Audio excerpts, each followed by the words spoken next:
Hello viewers, I am Jaffer. Welcome back to the channel. இன்னைக்கு நம்ம இந்த வீடியோவில் என்ன பார்க்க போறோம் அப்படின்னா 20th July 1969 Apollo 11 Neil Armstrong அவர் மூன்ல போய் கால் தடம் பதிச்சாருன்னு சொல்லி நம்ம எல்லாருமே படிச்சிருக்கோம். இது உண்மையா பொய்யா? இன்னைக்கு 50 வருஷம் கழிச்சும் அது பொய்ன்னு சொல்ற ஒரு டீம் இருக்கு, அது உண்மைன்னு சொல்ற ஒரு டீம் இருக்கு. ஆனா மேக்சிமம் சொல்றது பாத்தீங்க அப்படின்னா அவங்க அமெரிக்கன்ஸ் அவங்க இந்த எழுத்துலேயே ஒரு கிரீன் ஸ்க்ரீன் வச்சு ரெக்கார்ட் பண்ணி ஒரு செஞ்ச ட்ராமா தான் இது எல்லாமே. இது உண்மை கிடையாது.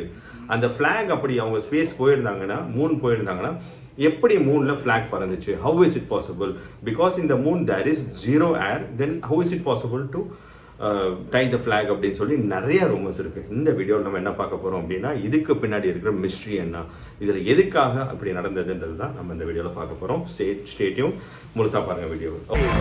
2, 1, 0, all engine running. We choose to go to the moon in this decade and do the other things, not because they are easy, but because they are hard.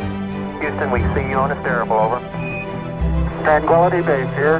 The Eagle has landed. That's one small step for man. Coming to the point, 1969 20th July Apollo 11 machine அவங்க start பண்ணுறதுக்குரிய முக்கியமான reason என்னன்றது புரிஞ்சால் தான் நம்ம இதுக்குள்ளே போக முடியும். So இதுக்கு நம்ம ஹிஸ்ட்ரிக்குள்ளே போகிற மாதிரி இருக்கும். என்ன ஹிஸ்ட்ரி அப்படின்னா சோவியட் யூனியனுக்கும் அமெரிக்கனுக்கும் நடந்த கோல்டு வார் தாங்க இந்த அப்போலோ 11 காரணம். மேபி அன்னைக்கு அந்த கோல்டு வார் இல்லாமல் இருந்திருந்தால் இது வரைக்கும் மூணுக்கு ஹியூமன் போயிருப்பாங்களான்னா மேபி கொஸ்டின் மார்க் தான். ஸோ அவங்க அந்த ரெண்டு கண்ட்ரிக்கும் நடந்த ஒரு விஷயம் தான் இன்னைக்கு நமக்கு இவ்வளோ பெரிய ஒரு இம்பேக்டை கிரியேட் பண்ணி கொடுத்துருக்கு. ஒரு ஹியூமனுடைய மைல் ஸ்டோன்னு சொல்லலாம், அந்த மாதிரி ஒரு விஷயத்தை கிரியேட் பண்ணியிருக்குங்க. Okay, Soviet Union and American என்ன ப்ராப்ளம் அவங்களுக்குள்ள அப்படின்னா, அமெரிக்கன்ஸ் எப்பயுமே எல்லாத்துலேயுமே நம்பர் 1 இருக்கணும்னு சொல்லி அவங்க ஆசைப்படுவாங்க. அண்ட் ஆல்சோ அதுக்குரிய ஹார்ட் ஒர்க்கும் பண்ணுவாங்க. அதுதான் அமெரிக்கன்ஸுடைய மைண்ட் செட். பட் ஆனால் 1957 அந்த பீரியடில் சோவியட் யூனியன் என்ன பண்ணுறாங்க அப்படின்னா ஒரு ஆர்டிஃபிஷியல் சேட்டலைட்டை ஸ்பேஸுக்கு அனுப்புகிறாங்க. 1957 சோவியட் யூனியன் அதை பார்த்து அமெரிக்கா 1958 என்ன இவங்க அனுப்பிட்டாங்க நம்ம இன்னும் பண்ணாமல் இருக்கோம்னு சொல்லி 1958 அமெரிக்கா ஒரு சேட்டலைட்டை லான்ச் பண்ணுறாங்க. தென் ஒரு 3 இயர்ஸ் ஆகுது. 1961 சோவியட் யூனியன் அமெரிக்காவுக்கு ஒரு பெரிய இம்பேக்டை கொடுக்குது.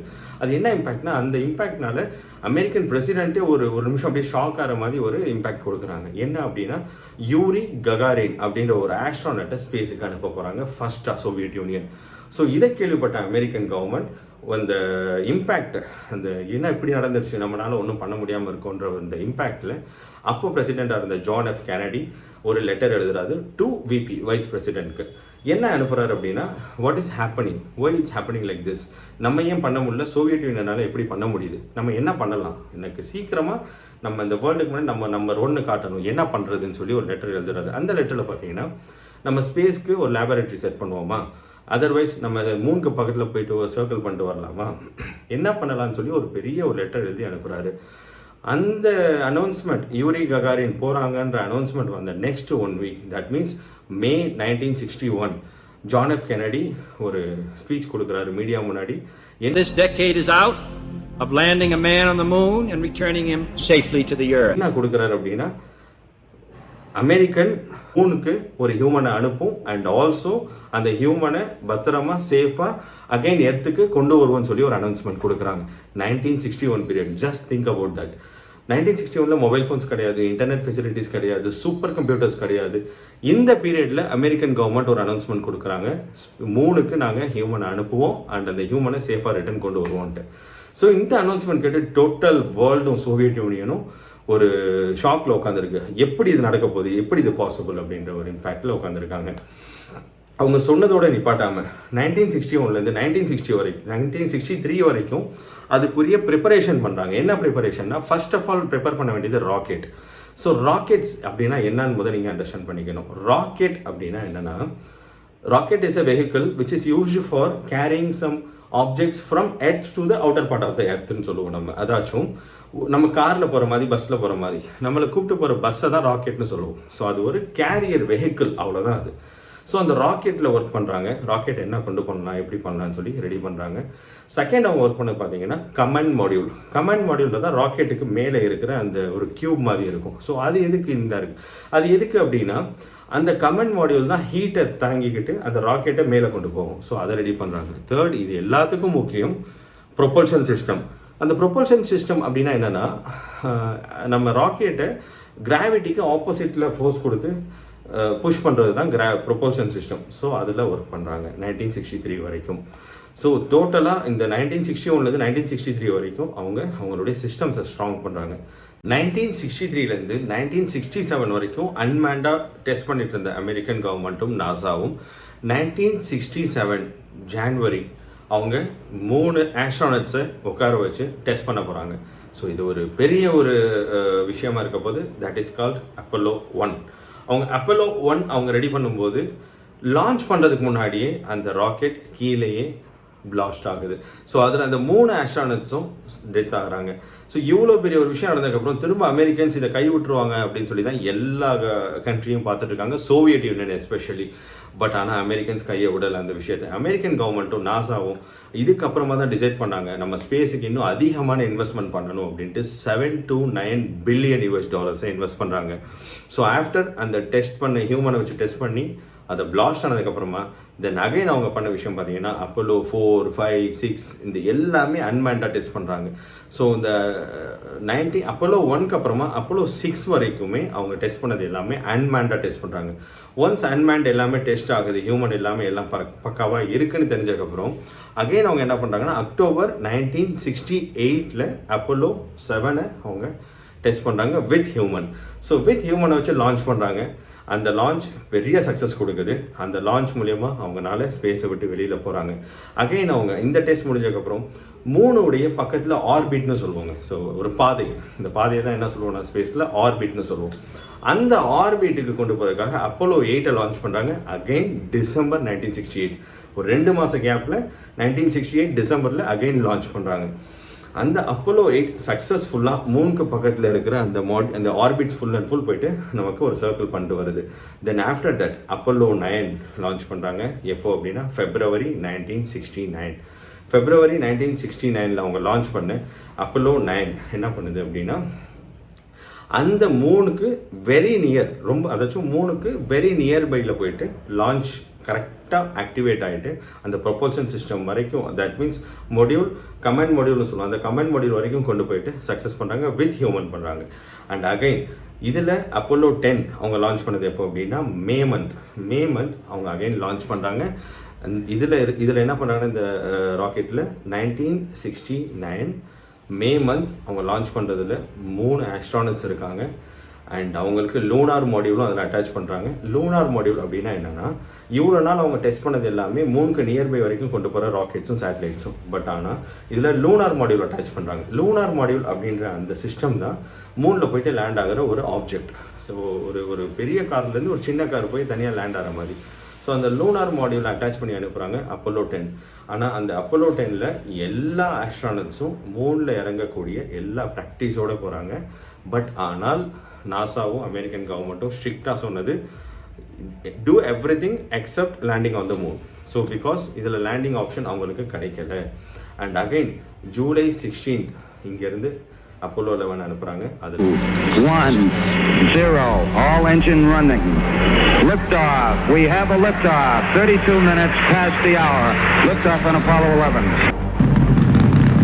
இதில் 3 பேர் போகிறாங்க. Mister Neil Armstrong, Edwin Buzz Aldrin and Michael Collins. இந்த 3 பேரும் அப்போலோ 11 60 ஃபுல்லாக அவங்க லான்ச் ஆகிறாங்க.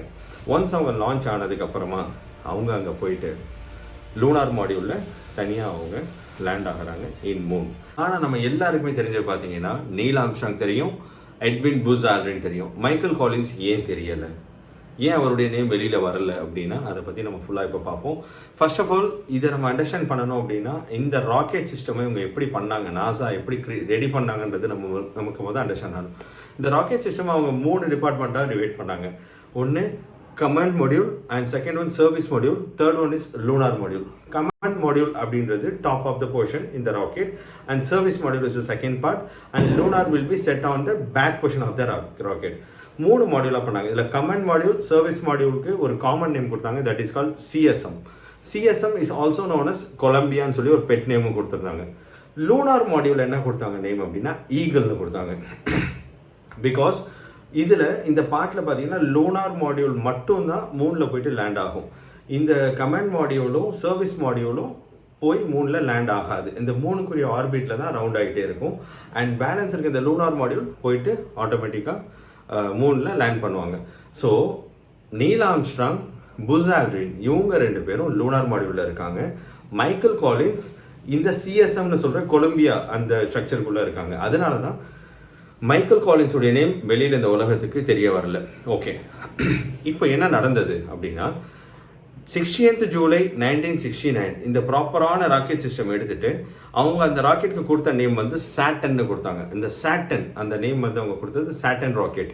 அந்த சாட்டன் ராக்கெட்டை இது வரைக்கும் எந்த கண்ட்ரியும் எந்த ஸ்பேஸ் ஸ்டேஷனும் யூஸ் பண்ணாத ஃபியூலிங் சிஸ்டம் யூஸ் பண்ணாங்க. That means kerosene, liquid oxygen and liquid hydrogen, இந்த 3மே இதெல்லாம் ஆட் பண்ணதுனால அந்த ராக்கெட்டுடைய வெயிட் எவ்வளோ வந்தது அப்படின்னா 30,000 lakh கிலோ. இவ்வளோ வெயிட் எடுத்துகிட்டு அந்த ராக்கெட் போகணும். ஸோ அந்த ராக்கெட் போகக்கூடிய கிலோமீட்டர்ஸ் பார்த்தீங்க அப்படின்னா 4 lakh kilometre from earth to மூணுடைய ஆர்பிட் வரைக்கும் ரீச் ஆகிறதுக்கு.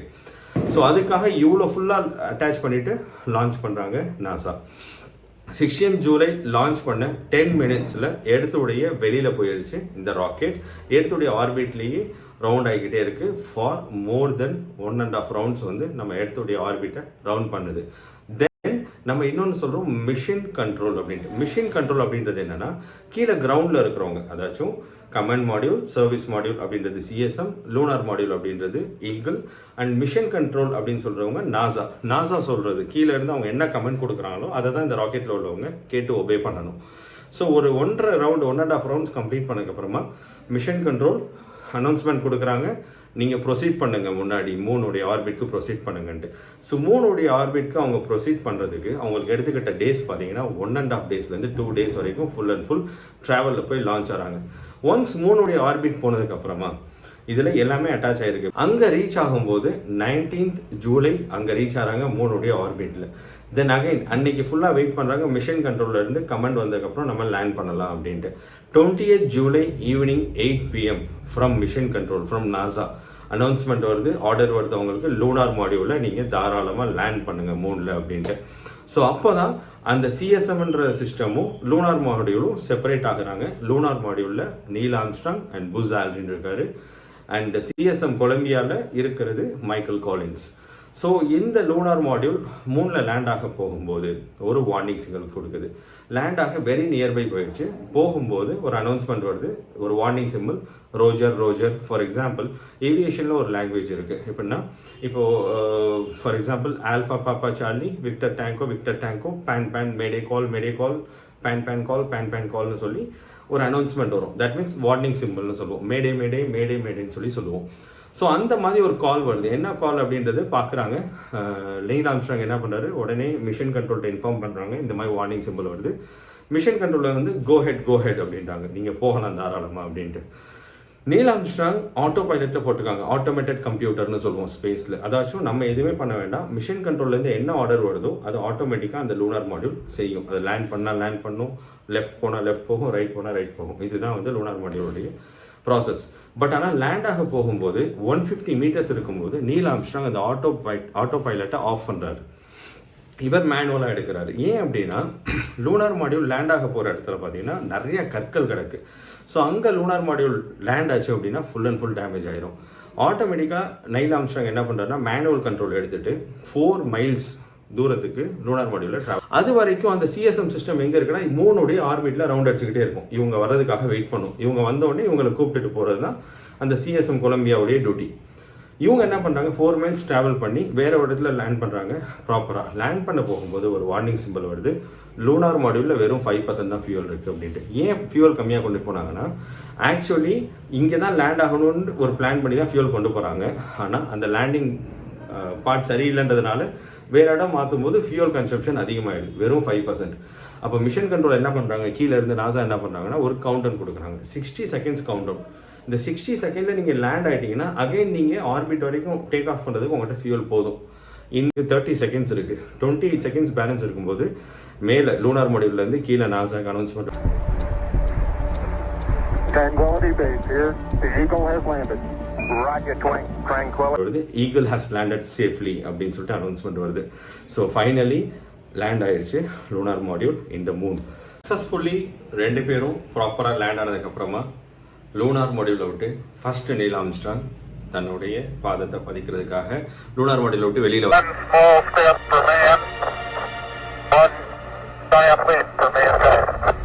அவர் வரும்போது as I said before, அதாச்சும் அவங்க வெளியில் வரும்போது என்ன ஆகுதுன்னா அவங்களுடைய பெரிய ஸ்பேஸ் ஷூட் போட்டுட்டு வெளியே வரும்போது ஒரு ஸ்விட்ச் வந்து அவருடைய ஹெல்மெட்டில் டச் ஆகிட்டு அந்த ஸ்விட்சு கீழே விழுந்துருது. அதுக்கு என்ன சொல்லுவோம்னா அசென்ட் ஆர்மி இன்ஜின் ஸ்விட்ச் அப்படின்னு சொல்லுவோம். அதாச்சும் இந்த ஸ்விட்சோடைய யூஸ் என்ன அப்படின்னா அகைன் லூனார் மாடியூலில் கீழே இருந்து மேலே டேக் ஆஃப் பண்ணுறதுக்கு அந்த ஸ்விட்ச் வந்து ஆக்டிவேட் ஆகும் அப்போ தான். ஆனால் அது கீழே விழுந்த சவுண்டு நீல் ஆம்ஸ்ட்ராங்க்கும் கேட்கல, எட்வின் புஸ் ஆல்ட்ரினுக்கும் கேட்கல. பிகாஸ் அங்கே ஏர் இல்லைன்றப்போ சவுண்ட் ட்ராவல் ஆகாது. ஸோ அது அவங்களுக்கு தெரியலை. அவங்க உள்ளே இறங்கிட்டாங்க. மூணில் ஃபஸ்ட்டு அவருடைய பாதத்தை பதிக்கிறாரு. தென் ஃபஸ்ட்டு அவங்க பண்ணது பார்த்தீங்கன்னா அங்கே இருக்கிற சாயில்ஸையும் சாலிட் அந்த ஸ்டோன்ஸையுமே கலெக்ட் பண்ணுறாங்க சாம்பிள்ஸாக. தென் அங்கே இருக்கிற ஃபோட்டோகிராஃப்ஸ் எல்லாம் பண்ணுறாங்க. எனிஹவ் எப்படினாலுமே இந்த ஒரு மென் ஆன் த மூன் அப்படின்ற ஒரு மிஷன் வந்து கோல்டு வாருக்கு பின்னாடி இது நடந்ததாக இருந்தாலும் இந்த வேர்ல்டுக்கு முன்னாடி அமெரிக்கன் அவங்க பவரை காமிச்சதாக இருந்தாலும் போனவங்க சும்மா போக மாட்டாங்க இல்லையா. ஸோ கண்டிப்பாக போகும்போது அங்கே ஒரு சயின்டிஃபிக் இன்ஸ்ட்ருமெண்ட்ஸ் கொண்டு போகிறாங்க. ஃபஸ்ட்டு அவங்க இன்ஸ்டால் பண்ண இன்ஸ்ட்ருமெண்ட்டுடைய நேம் என்ன அப்படின்னு பார்த்தீங்கன்னா சோலார் சிஸ்டம் இன்ஸ்ட்ருமெண்ட். அதை இன்ஸ்டால் பண்ணுறாங்க. அதோடைய யூஸ் என்ன அப்படின்னா மூன் எவ்வளோ அப்சர்வ் பண்ணுது சன்னுடைய லைட்டை அப்படின்ற கால்குலேட் பண்ணுற ஒரு மிஷின். ரெண்டாவது அவங்க இன்ஸ்டால் பண்ணது லூனார் லேசர். அது எதுக்கு இன்ஸ்டால் பண்ணாங்கன்னா அக்யூரேட்டாக மூணுக்கும் நம்மளுடைய எர்த்துக்கும் இருக்கிற ப்ராப்பர் அக்யூரேட் டிஸ்டன்ஸ் என்னன்னு கால்குலேட் பண்ணுறதுக்காக அதை இன்ஸ்டால் பண்ணுறாங்க. தேர்ட் அவங்க என்ன பண்ணுறாங்கன்னா அங்கே இருந்த ஸ்டோன்ஸ் எல்லாமே 23 kgs வரைக்கும் அவங்க கலெக்ட் பண்ணுறாங்க சாம்பிள்ஸ். தென் ஆஃப்டர் தட் அவங்க பண்ண தேர்ட் விஷயம் அவங்க அங்கேருந்து கிளம்பணும் அப்படின்னு சொல்லிட்டு எல்லாம் முடிச்சுட்டு லூனார் மாடியூலுக்குள்ளே ஸ்டெப் எடுத்து உள்ளே வைக்கிறாங்க. வச்சதுக்கப்புறம் தான் தெரிஞ்சு லூனார் மாடியூலால் டேக் ஆஃப் ஆக முடியலை. ஏன்னா மேலே மைக்கேல் காலின்ஸ் அவர் வந்து CSM கொலம்பியாவில் கமெண்ட் மாடியூலில் ரவுண்ட் அடிச்சிட்டு இருக்காரு ஆர்பிட்டில். பட் ஆனால் இவங்களால டேக் ஆஃப் ஆகி அவர் கூட போய் அட்டாச் ஆனால் தான் எடுத்துக்கு வர முடியும். என்ன பண்ண முடியல அப்படின்னு பார்த்தா அந்த ஸ்விட்சும் இல்லை அங்கே. அப்போ தான் அவங்க என்ன பண்ணுறாங்கன்னா மிசைல் கண்ட்ரோலுக்கு கம்யூனிகேட் பண்ணுறாங்க நாசாக்கு. இந்த மாதிரி சுச்சுவேஷன் நாங்கள் என்ன பண்ணலாம் அப்படின்ட்டு. So NASA also very blank. இப்போ இந்த சுச்சுவேஷனில் அவங்க யூஸ் பண்ண ஒரு மெத்தட், இது ஒரு மிராக்கல்னு சொல்லலாம். நீல் ஆம்ஸ்ட்ராங்க்கு யூஸ் ஆனது ஸ்விட்ச் அப்படின்னா என்ன அப்படின்னு முதல்ல அண்டர்ஸ்டாண்ட் பண்ணோம். ஸ்விட்ச் அப்படின்றது என்னென்னா ஒரு சர்க்கியூட்டை கம்ப்ளீட் பண்ணும். ஃபார் எக்ஸாம்பிள் ஒரு லைட் ஆன் ஆகும்னா ஒரு ஸ்விட்ச் கனெக்ட் ஆனால் தான் அந்த லைட் ஆன் ஆகும். இப்போ இவங்க அண்டர்ஸ்டாண்ட் பண்ணிக்கிட்டது ஒரு கனெக்டிவிட்டியை கொடுக்கணும்.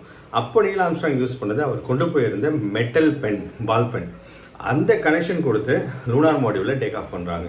So lunar module lift up ஆன உடனே ஆட்டோமேட்டிக்காக ஆல்ரெடி நம்மகிட்ட ஃபியூல் கம்மியாக இருக்குது. அதனால் என்ன சொல்கிறாங்கன்னா மைக்கேல் காலின்ஸை கமெண்ட் மாடியூல் எடுத்துகிட்டு நியர்பை வந்துருங்கன்ட்டு. ஸோ நியர்பை வந்த உடனே ரெண்டுமே அட்டாச் ஆகிட்டு நம்ம எர்த்துக்குள்ளே வர்றதுக்காக ப்ராப்பராக அங்கேருந்து கிளம்புறாங்க சக்ஸஸ்ஃபுல். நம்ம ஃபர்ஸ்ட் பார்த்த மாதிரி service module, comment module, lunar module. இப்போ லூனார் மாடியூலும் கமெண்ட் மாடியூலும் சேம் அட்டாச் ஆகிடுச்சு. சர்வீஸ் மாடியூல், இந்த சர்வீஸ் மாடியூல் வந்து கொஞ்சம் கொஞ்சமாக டேமேஜ் ஆக ஆரம்பிக்குது. ஆக்சுவலி உங்கள் பிளான் என்ன அப்படின்னா எர்த்துக்குள்ளே என்ட்ரி ஆகிறதுக்கு முன்னாடி சர்வீஸ் மாடியூலில் அங்கேயே டிஸ்மேண்டில் பண்ணிடுவாங்க, அங்கேயே ரிமூவ் பண்ணிடுவாங்க. இந்த கமெண்ட் மாடியூலும் லூனார் மாடியூலும் அட்டாச் ஆகிட்டு பூமிக்குள்ளே வரும். இதுதான் வந்து ஆக்சுவல் பிளான். ஆனால் இதில் இன்னொரு பெரிய ஒரு விஷயம் என்ன அப்படின்னா அந்த சர்வீஸ் மாடியூல் ரிமூவ் ஆகி போயிட்டு திரும்ப வந்து நம்ம இந்த லூனார் மாடியூல் அஸ்ட்ரானட்ஸ் இருக்கிற அந்த கமெண்ட் மாடியூலை வந்து அந்த பார்ட்ஸ் வந்து டேமேஜ் பண்ணிச்சு அப்படின்னா இதுவும் டேமேஜ் ஆயிரும்.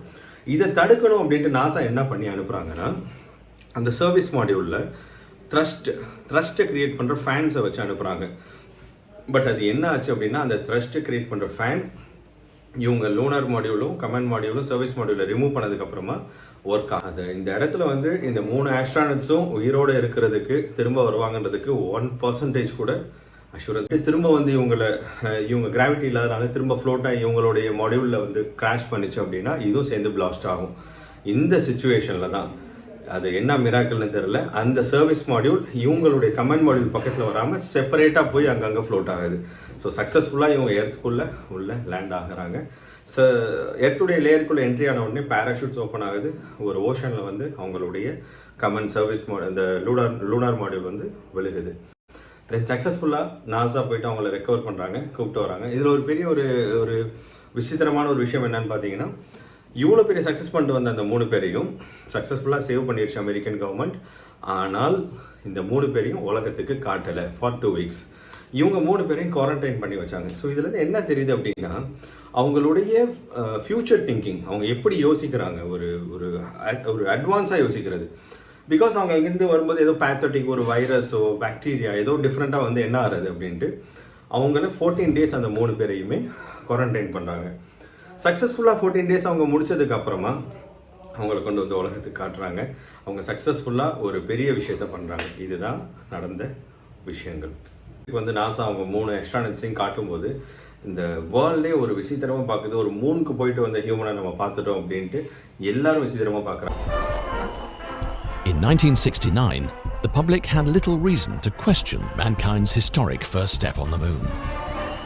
After all, the achievement was a celebration of technological supremacy. America had finally won the space race.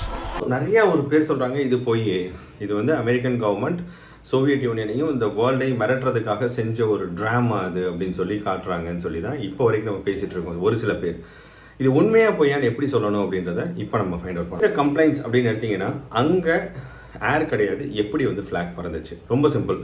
Flag அவங்க கொண்டு போனவங்க இங்கே நம்ம செய்கிற மாதிரி சிங்கிள் ராட் கொண்டு போயிட்டு அங்கே ஃப்ளாக் வைக்கல. நாசாவில் இருக்கிற எல்லாருக்கும் சரி, ஆஸ்ட்ரானட்ஸ்க்கும் சரி, எல்லாருக்குமே தெரியும் அங்கே ஃப்ளாக் பறக்காது, அங்கே ஏர் இல்லை அப்படின்ட்டு. அவங்க கொண்டு போன ராட் எப்படின்னா பசில் மாதிரி செட் பண்ணுற ராட்ஸ். அந்த செட் பண்ணி ஹரிசாண்டல் ஒன்று, அதாச்சும் லாங் ராட் ஒன்று, ஹரிசாண்டல் ராட் ஒன்று. ஸோ அதில் எப்பயுமே ஃப்ளாட்டாக ஃப்ளாக் இருக்கணும் அப்படின்றதுக்காக அப்படிப்பட்ட ஒரு ஃப்ளாகை கொண்டு போனாங்க அவங்க. ஸோ ஹரிசாண்டல் ஃப்ளாகை அந்த ஆஸ்ட்ரானட் கனெக்ட் பண்ணும்போது தான் அந்த ஃப்ளாக் வந்து பறக்கும். நம்ம அந்த அனிமேஷனில் பார்க்கலாம். இதுதான் நடந்த விஷயம். ரெண்டாவது என்ன சொல்கிறாங்க அப்படின்னா, அங்கே எப்படி வந்து இதெல்லாம் நடந்துச்சுன்னு சொல்லி நாங்கள் நம்புறது அப்படின்றதுக்கு ஒரு ப்ரூஃப் என்னென்னா, இந்த விஷயம் ஆரம்பித்ததுக்குரிய முக்கியமான காரணமே என்ன அப்படின்னா சோவியட் யூனியன் தான். ஆனால் அந்த சோவியட் யூனியனே 1970 1979 ஒரு ஆர்டிக்கல் ரிலீஸ் பண்ணுறாங்க. அதில் பெரிய ஒரு அக்னாலேஜ் பண்ணுறாங்க. என்னென்னா வேர்ல்டுலேயே ஃபஸ்ட்டு சேட்டலைட் அனுப்பிச்சது 1957 சோவியட் யூனியன் தான் ஃபஸ்ட்டு சேட்டலைட் அனுப்பிச்சது. அகைன் 1961 யூரி ககாரி அனுப்பிச்சது சோவியட் யூனியன். அண்ட் தேர்டாக 1969 American government men Neil Armstrong, Buzz Aldrin, Michael Collins இவங்க 3 பேரையும் 3க்கு அனுப்பிச்சாங்கன்றதை அக்னாலேஜ் பண்ணுறாங்க. ஒரு சோவியட் கவர்மெண்ட்டே அக்னாலேஜ் பண்ணும்போது அந்த விஷயம் பொய்யா இருக்கிறதுக்குரிய வாய்ப்பு இல்லை. ஸோ இந்த விஷயம் இந்த நீல் ஆம்ஸ்ட்ராங் போனது ஒரு பெரிய ஒரு ஹியூமனுக்கே ஒரு பெரிய ஒரு மைல் ஸ்டோன்னு சொல்லலாம். அண்ட் ஆல்சோ அவங்க மூணில் ஒரு பிளேட் வச்சுட்டு வந்தாங்க.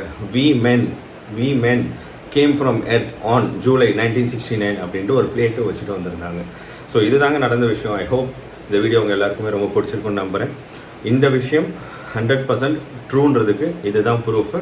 ஸோ நீங்கள் நிறைய பேர் சப்ஸ்கிரைப் பண்ணாமல் வீடியோ பார்த்துட்ருக்கீங்க. தயவு செஞ்சு சப்ஸ்கிரைப் பண்ணுங்கள்.